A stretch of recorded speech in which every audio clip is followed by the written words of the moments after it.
It is your Classic Metal Show right here on the ClassicMetalShow.com from the Badlands Blessing in Disguise release. That is Metal Church with Badlands. Right. I love Metal Church. I don't know what it is about that band. I could listen to that band all day long. I like Metal Church. Especially most of it. You know, there's a couple of those records in the middle that aren't so good, but Masterpieces or whatever that was. That was the return of David Wayne. Yeah, that wasn't very good. Yeah, they just couldn't recapture the chemistry that they had from the first two releases. Right. But I like Metal Church though. I do. They're fun. I mean, they obviously had three eras. They had the David Wayne era that started the thing off, and then they had the Mike Howe era. And then they had our good friend Ronnie Monroe. You think they're going to continue with another guy? Hard to say. You know what? Ronnie fit that band so well. Mm-hmm. And the fans never took to him. I don't know why, because I've seen them like 3 times with Ronnie, and obviously they released 3 or 4 records with them, which, of course, Light in the Dark was the masterpiece in my eyes. Sure. And like you said, the fans never took to him, and I don't understand that, because I thought he did a fantastic job. Yeah, I thought he was great live. I enjoyed it thoroughly. When I see it 3 times, I saw it 3 times with Monroe, and I thought all 3 were good. Yeah, so I don't know what it is, but it didn't matter what singer was fronting the band, regardless of the record. I like all the Metal Church. Yeah, me too. They, and of course Kurt Vanderhoof. He's always been a really nice guy to us. Mm-hmm. He's been on the show a couple of times, and you kind of spearheaded a Metal Church takeover thing. Yeah, that was fun. And those guys have always been cool to us. So I don't know. I just feel very fortunate that some of my favorite bands or artists or whatever, I've had the opportunity to either meet or get acquainted with or actually become friends with. Yeah. And that's one of the perks of the CMS. I was kind of having a discussion this week with somebody who doesn't get, why do you guys do that? Because it's not a money making thing. Right. And I had to go through the whole thing about, it's not about the money. No. Well, how come you're not doing this, and how come you're not making money, and how come you're not? It's like, it's not about the money. No, if we wanted to make money, we could, but we'd have to change what we do to do it. I know. I had to explain all that. Yeah, I'll pass. Yeah, me too. I have enough jobs that make money. I don't need to take my one fun thing and fucking ruin it with cash. I guess it's only validated if there's money involved. Yeah, well, you know what? Fuck them. That's what I got to say. If you think that the only way this show could be fucking worth a shit is by getting paid, well, eat a bag of dicks. Right. CK would tell you. Eat a bag of dicks. Figure out how to carry the bag, carry it, open it gently, and start munching, you fucks. Right. We're not doing it. That's it. So funny. You know what? We're just 2 immature babies. We are. Isn't that what they're equating it to, basically? We're fucking children because we do it and don't make money doing it? Or it's just like, why do you do that, man? I don't get it. Why do you do it? How come you're not making money at this? Yeah, well, how come you do what you do? Nothing. How come you watch TV for free? You put time into that. That is true. So shut the fuck up. Right. We talk to each other for free. Yeah. That's what we do. And people listen to us. Yeah, people are interested in our stupidity. Yeah, because we're like E.F. Hutton. When we speak, everybody listens. They sure do. And they comment about what a bunch of dicks we are. That's okay. I love it, though. I love it. Well, speaking of dicks. A bag or just plain dicks? Just being a dick. All right. I was kind of telling you this morning that, I selected a few, topics. Yeah. That I thought maybe you'd like to comment on. Okay. One of the things that I want to make a comment on is that in today's media, be it print or broadcast media, Yeah. everybody is misleading these days. You ever notice that the headline is always misleading? Oh, yeah. The headline makes it sound like it's some tragic thing, and then it's really not. Well, prior to the show, not that I give two shits about it, but I was scanning the news. Okay. And we talked about this a little bit last week, just mentioning it. Mhm. But the headline was Bruce Jenner involved in fatal car accident. All right. Okay. So that makes it sound like Bruce Jenner's dead. Yeah, it makes you believe that Bruce Jenner is dead. Yeah, or Brenda Jenner, as she probably wants to be known. Right. So you read the thing, and apparently he was a passenger in a car today, right, on the Pacific Coast Highway, out along, out in Malibu, and apparently was involved with a 3-car accident that ended up killing somebody in the wreck. But okay. but it wasn't him. All right, so he was just there. Yeah, he was he was in one of the vehicles. Right. But Bruce Jenner was not in a fatal car wreck. No. So it leads you to believe something other than what it is. Right. Well, that's their new way. I know. Loudmouth is king at that. Yeah, I know. It's just horrible. It is. But there's no truth. There's no truth in reporting the news anymore. Mm-hmm. Now not that I care about network news because it's just a bunch of nonsense anyway. It's just sound bites. Mm-hmm. But I see that Brian Williams, basically came out and admitted that he told a lie, that his chopper when he was out in Iraq, was it Afghanistan or Iraq? One of the two. Yeah, he was I think he was in Afghanistan. He said that the chopper that he was in while he was doing reporting had taken on gunfire. Well, then he came out this week and said, well, no, that wasn't the truth. He was just, more or less trying to make the story more interesting and whatever. Well, I see that now he's going to, quote unquote, step away from the news desk for a few days to let the story cool down. For a few days. That's basically it. Yeah, how come he's not fired? Well, again, when it comes to the liberal news media outlets, all you have to do is just say, oh, I'm sorry, and then you don't have to give up your job or anything. That's right. If you're a liberal, you can get away with it. Yeah. But if you're against the liberal cause, then you're fired. Yeah, then you're fired, and you're whatever. But anyway, regardless of that, Mm-hmm. I just noticed that so many headlines are always so misleading. They are. Well, I'm going to read a headline here, but the story is I like the story, but the headline is misleading. All right, please do. Okay, I'm going to read the headline, and you tell me what you think. What the story's about? Yeah, what the story is about. Okay. Here is the headline. All right. So tell me what your immediate reaction is as soon as I read this headline. Okay. Texas man arrested after attempting to pay taxes with dollar bills. Works at a strip club.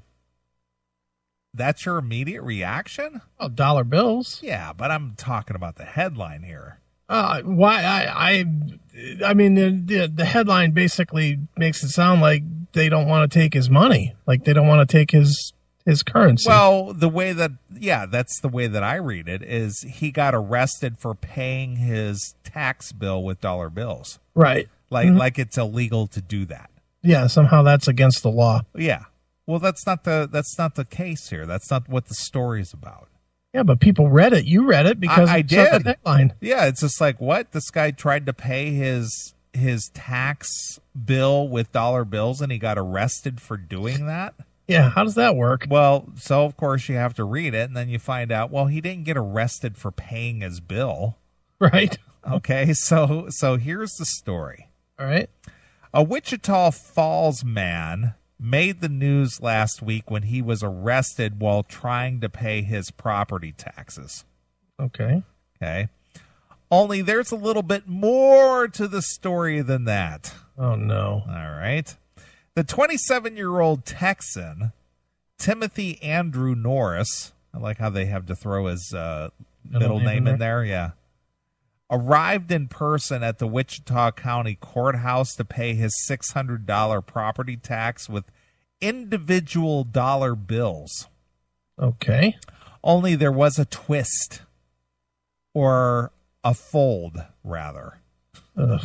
So this is turning into Ryder trying to be smart and cute. Yes, basically. Well, it is a female. Oh, all right. What is this bitch? What is this bitch's motion? It's Kelly Phillips Erb is her name.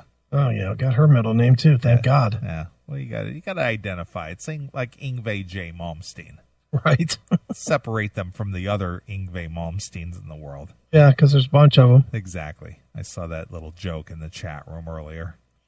But anyway, Norris had allegedly folded each bill so tightly that it required tax office personnel approximately 6 minutes to unfold each bill.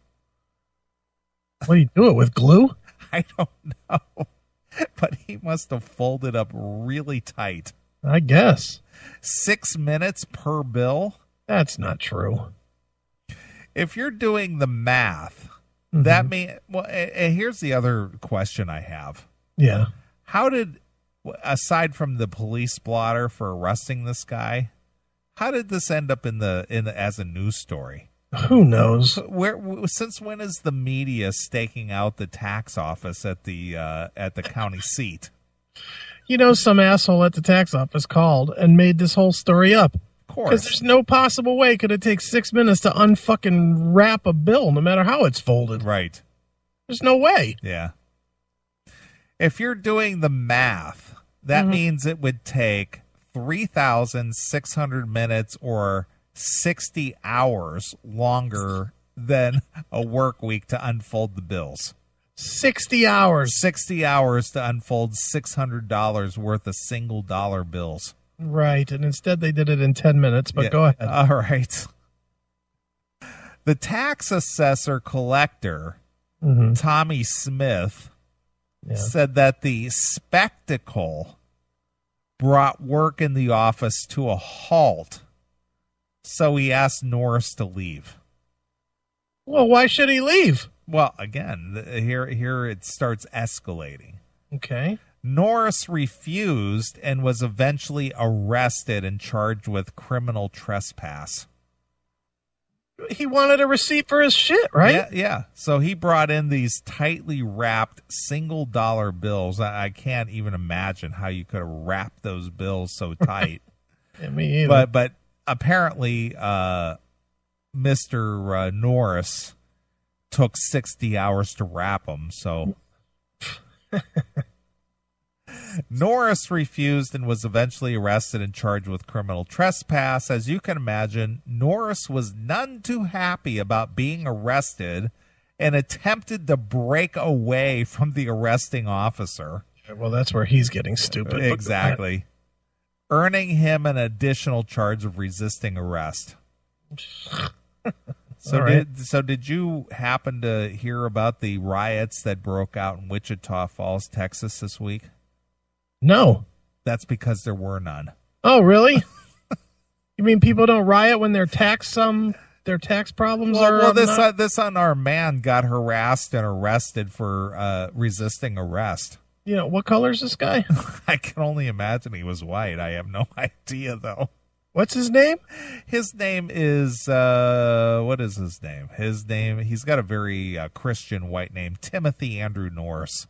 Timothy Andrew Norris. See if I can find a photo of Timothy. Imagine that. He is a white guy. Yeah. Did you hear about the rioting that went on down there for arresting this guy? No. Didn't either. Oh, he looks like Arnold Horshack. He does. Hello. My name is Arnold Horshack. Throw it in the chat room. Isn't he dead? Ron Palillo? I don't think he's dead, is he? I think he might have died. I'm not really sure. I think Epstein died. I don't know who. I know nothing about these fucking jobbers. Oh, it won't load? Fuck. Well, take my word for it. He looks like horseshit. All right. Norris might have been agitated because he was cutting it a bit close, according to the official online window on statement government services from Tax Comptroller of Public Accounts. Most counties and or municipalities usually mail their tax bills in October. Okay. The final deadline for payment is generally February 1st, after which a payment is considered delinquent. Yeah. By the way, Horseshack is dead. That's what I thought. It died in 2012. That's what I thought. Look at me with my memory. I guess. Jesus. All right. Norris arrived at the courthouse before the delinquency date on January 28th to pay his taxes, which means that he was still on time. Okay. Texas makes it clear that cash is an acceptable form of payment for property taxes, and blah, blah, blah, and section blah, blah, blah. Okay. The same is true for the feds. There is no law that says you have to pay your taxes by check, credit card, or by using the largest bills possible. Okay. You can pay your taxes in coins and currency. Oh, next year this guy's going to be in there with a fucking bag of pennies. Yeah, bag of pennies. Here, count that out, bitch. You may not want to try this at home. When you pay your taxes in cash, you'll need proof of payment, which is what you said. Yeah. Which means you need a receipt. If you make it difficult for your payment to be counted, you might not get that receipt. The tax office isn't staying open extra hours to count your money, nor do they have an obligation to do so. I'm guessing that you could make the argument that the tax office is required to count your cash every day until they have a total and therefore a receipt for you. And right. In the case of Mr. Norris, assuming that they put a staffer on unfolding and counting his cash payment every day, it would take over a week to process, likely making Mr. Norris's tax payment late. Okay. Jeez. You like this. Of course, we weren't in the tax assessor's office that day. Here, I thought they were staking the place out. Yeah, no kidding. I'm guessing Norris didn't offer to come back the next day. Again, we don't know what happened exactly. Yeah. Good reporting here. Yeah, so we have no idea if this is even true. Yeah, but we don't even know if this is a story. Someone told us, so... We just know it didn't end well. Yeah, it sounded like something that we could fill space with, so we did. Right. It's not the first time a taxpayer has attempted to settle up with singles. In 2013, Robert Fernandez of Forks Township, Pennsylvania, took his wife and children and $7,143.54 in cash to the tax collector and paid in single dollar bills. And just to make sure that he made his point, he posted the whole thing on YouTube. I love that. So there you go. Good for him.